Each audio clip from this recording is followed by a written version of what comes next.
So New South Wales recorded 78 locally acquired cases of COVID in the 24 hours to 8 p.m. last night, and one new case was acquired overseas in the 24 hours to 8 p.m. last night. Tragically, there has been a death of a woman in her 50s who was confirmed COVID case. She was a resident in southwestern Sydney and a close contact of a COVID-19 case, and can I just extend my sympathies to her family and her friends at this most difficult time. I think this now leads me to my segue to the fact that COVID is a very serious disease.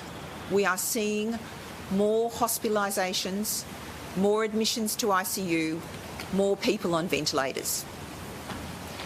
We have to stop the spread of COVID. To do this, we all need to work together. We need to limit our movements.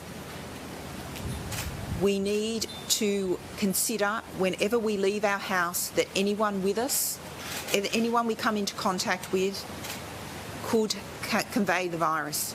So whilst it is in human nature to engage in conversation with others, to be friendly, unfortunately, this is not the time to do that. So even if you run into your next door neighbour in the shopping centre, in the Coles, whilst you're at Coles, Woolworths or Aldi or any other grocery shop, don't start up a conversation.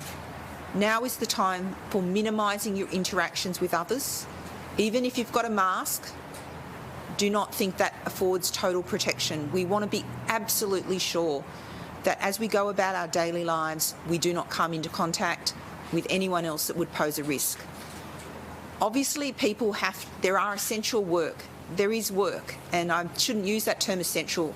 I understand that work is essential to everyone, and probably we need a new word other than essential. But I think the community understands what we mean. We need to maintain our food services, logistics supply. We need hospitals and health services to be operating. But now is the time to really ensure that everyone complies with the spirit and intent. And the spirit and intent of the public health orders is to reduce mobility, reduce the opportunities for anyone to come into contact with anyone else. And so that responsibility is now firmly on workplaces to take those actions. And clearly we have seen the closure of a number of workplaces which facilitates that as well.